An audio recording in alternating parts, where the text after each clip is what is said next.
The main reason I'll recommend the penile implant for a patient's treatment is because they have severe erectile dysfunction, or you have erectile dysfunction that's refractory to all of the other potential options for erectile dysfunction, or the other options are things that you are uncomfortable with, like an injection into the side of the penis. During the procedure, after you're asleep, I make a small incision that's about 4 to 5 centimeters at the top of the scrotum.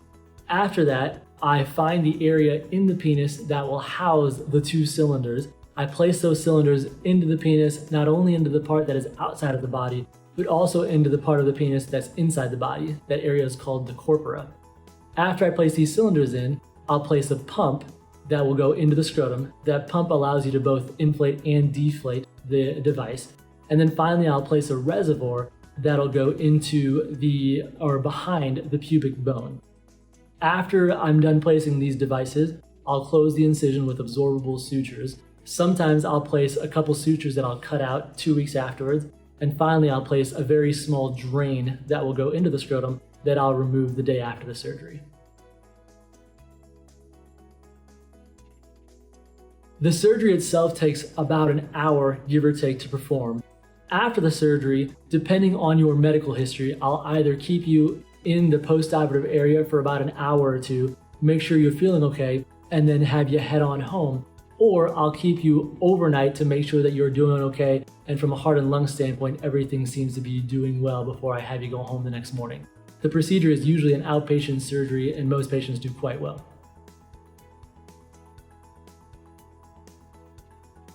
Prior to the surgery, I have you go to your primary care physician and make sure that you're an appropriate candidate for undergoing anesthesia. Also, if you have any heart or lung issues, I make sure you go to those respective doctors, like your cardiologist or your pulmonologist, in order to make sure that you're clear to have the surgery, mostly from an anesthesia standpoint. Finally, if you're a diabetic, I'd like you to have your hemoglobin A1C or your sugar levels to be at 8.5 or lower.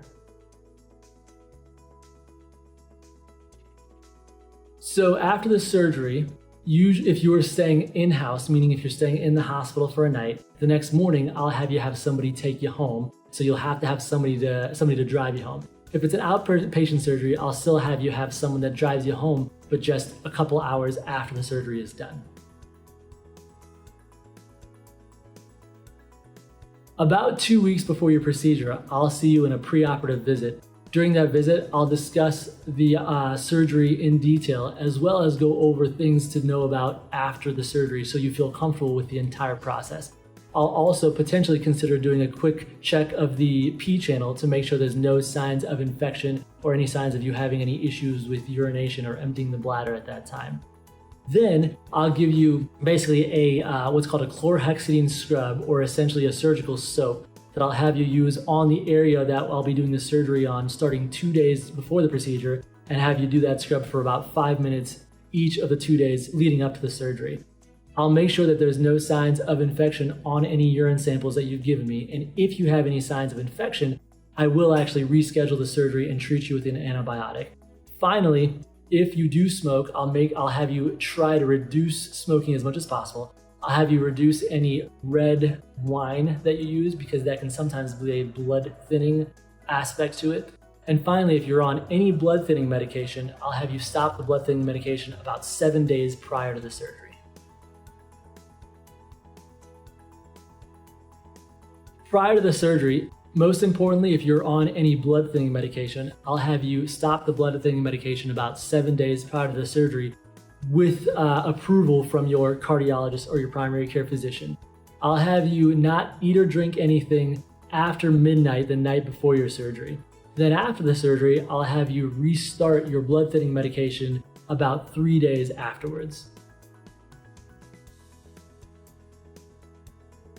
So when you come for the day of surgery, I'll have you pack anything that you would normally pack if you're planning on staying overnight somewhere. Things like a change of clothes, a toothbrush, things of that nature. However, oftentimes, if you're otherwise more or less healthy, I'll have you actually go home the day of the surgery a couple hours afterwards. In that case, you don't really need to pack a whole lot of anything to the procedure. However, if you're staying overnight, I would pack a quick day bag to have the essentials, even things like a laptop to do some work afterwards as well. The other important thing prior to the surgery is I'll have you avoid shaving the area in the genitalia as well as the area in the lower abdomen for 1 full week prior to the surgery. So do not shave or trim any of the hair down below for 1 week prior to the surgery. This will ideally reduce the risk of any potential nicks and reduce the risk of infection. So the day of surgery, you'll come in about an hour and a half or 2 hours prior to the surgery. You'll show up to the preoperative area. And in the preoperative area, our nurses will do a pretty thorough evaluation with some vital signs, place an IV, and make sure that everything is dotted, our I's are dotted, T's are crossed in terms of all the preoperative instructions, including things like not eating or drinking the night before, making sure that you've stopped the blood thinning medication for a week prior. Other than that, we get you ready from a surgical standpoint by meeting the members of the surgical team, which include the preoperative nurses, the OR nurses, the anesthesiologist, and I'll come and see you and talk to you about any questions or concerns you have prior to the surgery. This surgery is something that is quite daunting, and a lot of patients have a little bit of anxiety, if not a lot of anxiety, leading up to that, and that's extremely normal. It would be pretty abnormal for you not to have any anxiety prior to the surgery, and so that's okay. The important things are to make sure that you feel comfortable with not only the surgery itself, but also the process before and the process after. And so the things that I like to tell my patients are, make sure that you talk to not only me or your physician, your surgeon who's going to be performing the surgery, but also talk to those at home that are going to give you support not only before but afterwards, which includes spouses, children, brothers and sisters, family members, to make sure that you feel comfortable with not only the surgery, but also the care afterwards, because recovering from a surgery is something that's a team effort, and so you will need some help and support at home.